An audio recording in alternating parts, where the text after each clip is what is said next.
کہتے ہیں یا رسول اللہ صلی اللہ تعالیٰ علیہ وآلہ وسلم اپنے دوستوں کے سمیت، اپنے صحابہ کے سمیت میرے گھر میں تشریف لائیے، میں آپ کی دعوت کرنا چاہتا ہوں۔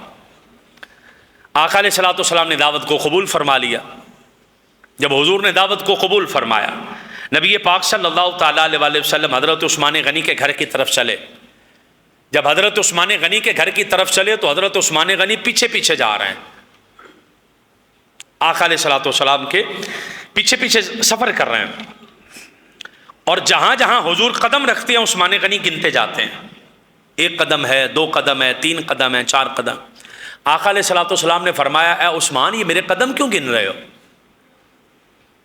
میرے قدم گنتے جا رہے ہو، اس کی وجہ کیا ہے؟ تو حضرت سیدنا عثمان غنی رضی اللہ تعالیٰ عنہ نے عرض کی حضور میرے ماں باپ آپ پر قربان ہو جائیں، اللہ نے مجھے توفیق دی ہے کہ نبیوں کے امام میرے گھر میں آ گئے ہیں۔ حضور یہ میرے لیے بڑی عزت کا مقام ہے، بڑی رحمتوں کا مقام ہے، بڑا برکتوں کا مقام ہے۔ حضور اس سے بڑی سعادت کیا کہ کسی کے گھر میں حضور آ جائیں۔ تو میں آپ کی تعظیم کے لیے، توقیر کے لیے میں نے ارادہ کیا کہ آپ کے ایک ایک قدم کے بدلے غلاموں کو آزاد کرتا جاؤں گا، اور میں نے ہر قدم کے بدلے غلام آزاد کرنا ہے تاکہ دنیا کو پتہ چل جائے کہ مصطفیٰ کریم جب گھر میں تشریف لائیں تو حضور کی عزت کیسے کی جاتی ہے،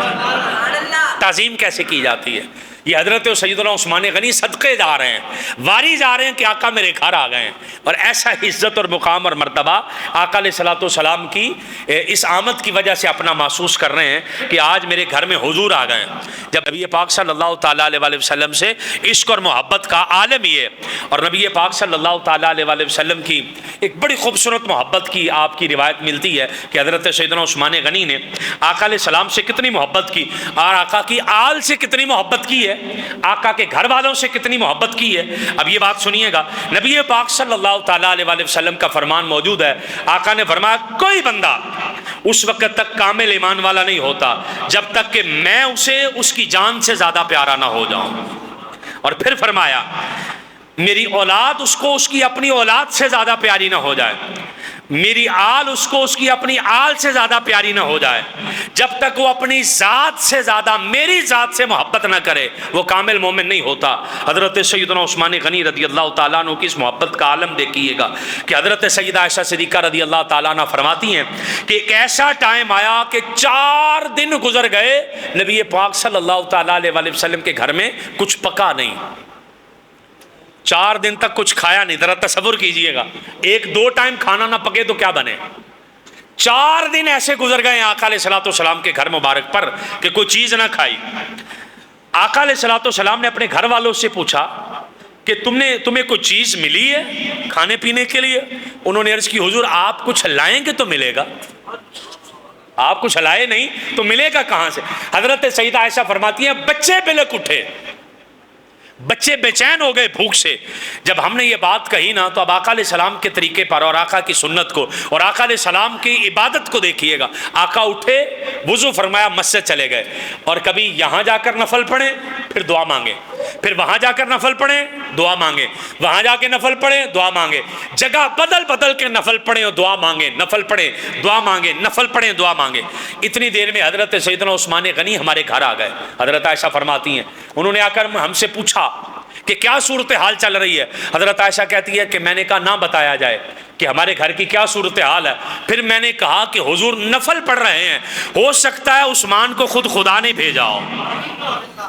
آقا علیہ السلام نفل پڑھ رہے ہیں، میں نے حضرت عثمان غنی کو ساری صورتحال بتائی۔ میں نے کہا 4 دن ہو گئے کچھ نہیں پکا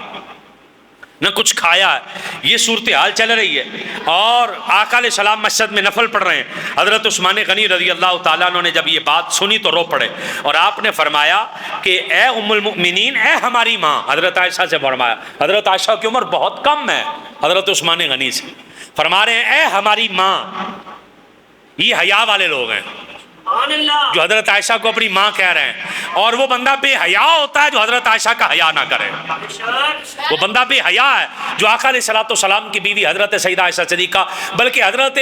عائشہ کے علاوہ کل امہات المؤمنین کا حیا نہ کرے۔ آقا نے فرمایا قیامت والے دن سارے رشتے ختم ہو جانے ہیں، پر میرے خون کے رشتے اور میرے سسرالی رشتے ختم نہیں ہونے، یہ رشتے قیامت والے دن بھی رہنے ہیں۔ آقا علیہ السلام نے فرمایا تو حضرت سیدنا عثمان غنی رضی اللہ تعالیٰ عنہ نے کہا اے ہماری ماں، آپ نے ہمیں بتایا کیوں نہیں؟ آپ عبد الرحمن بن عوف کو بتاتی، آپ ثابت بن قیس کو بتاتی، آپ مجھے بتاتی، مالدار صحابہ ہیں، اگر آپ کو ضرورت تھی کسی چیز کی تو ہمیں کہتے، ہماری تو ہر چیز مصطفیٰ کے قدموں پر قربان ہے۔ اب سنتے جائیے گا بات ذرا۔ حضرت سیدنا عثمان غنی رضی اللہ تعالیٰ عنہ گئے، آپ آٹا لائے، کھجوروں کے تھیلے لائے، کھال اتری ہوئی یعنی ذبح شدہ ایک بکری لائے، اور ایک تھیلی درم کی 300 درم اس میں تھے، وہ دیے، اور دینے کے بعد فرمایا کہ یہ میں نے جلدی بھیجا، ذرا رکیے گا۔ آپ واپس گئے، روٹیاں لائے، بھنا ہوا گوشت لائے، اور آ کر عرض کی کہ اسے کھائیے اور آقا کی بارگاہ میں پیش کیجیے، آقا علیہ السلام کو بھی دیجیے۔ نبی پاک مسجد میں سے گھر تشریف لائے، آپ نے دیکھا کھانا پڑا، آٹا پڑا، گوشت پڑا، درم پڑے، فرمایا یہ کون دے کر گیا؟ تو حضرت سیدہ عائشہ صدیقہ نے وہ سارا واقعہ سنایا اور کہا کہ وہ گوشت دے گئے ہیں، کھجوریں دے گئے ہیں، آٹا دے گئے ہیں، اور یہ چیزیں دے گئے ہیں، 300 درم دے گئے ہیں۔ آقا علیہ السلام بیٹھے نہیں بلکہ اٹھے اور اٹھ کر جا کر مسجد میں گئے، مسجد میں جا کر پھر ہاتھ اٹھائے، ہاتھ اٹھا کر 3 بار فرمایا اے اللہ میں عثمان سے راضی ہوں تو بھی عثمان سے راضی ہو جا، اے اللہ میں عثمان سے راضی ہوں تو بھی عثمان سے راضی ہو جا، اے اللہ میں عثمان سے راضی ہوں تو بھی راضی ہو جا، جس سے خود مصطفیٰ منہ سے کہہ دے میں راضی ہوں۔ اس عثمان کی شانوں کا عالم کیا ہے، اس عثمان کی عظمتوں کا عالم کیا ہے کہ آقا فرما رہے ہیں کہ اے اللہ میں عثمان سے راضی ہوں تو بھی عثمان سے راضی ہو جا۔ آقا علیہ السلام کے خاندان کے ساتھ اتنی محبت کی اور آقا علیہ السلام کے ساتھ اتنی عقیدت رکھی، اور حضرت سیدنا عثمان غنی رضی اللہ تعالیٰ عنہ آپ پر قربان جائیں، نبی پاک صلی اللہ تعالیٰ علیہ وسلم آپ نے مسجد بنانی تھی، جب آپ نے مسجد بنانی حضرت سیدنا عثمان غنی رضی اللہ تعالیٰ عنہ آقا کی بارگاہ میں حاضر ہوئے، نبی پاک صلی اللہ تعالیٰ علیہ وسلم نے مسجد کی تعمیر کرنی ہے، مسجد کی تعمیر کرنی ہے، مسجد نبوی کی اس کو ذرا توسیع کرنی ہے، مسجد نبوی کو ذرا کھلا کرنا، بڑا کرنا ہے، تو مسجد کے ساتھ جگہ لگتی تھی، تو آقا علیہ السلام نے اس بندے کو بلا کر کہا کہ ہم سے یہ پیسے لے لو اور اس جگہ مسجد کو دے دو، ذرا ہم اس کی توسیع کر دیں۔ انہوں نے کہا جی میں مسجد کو جگہ نہیں دے سکتا، میرے لیے کوئی اور گھر نہیں ہے،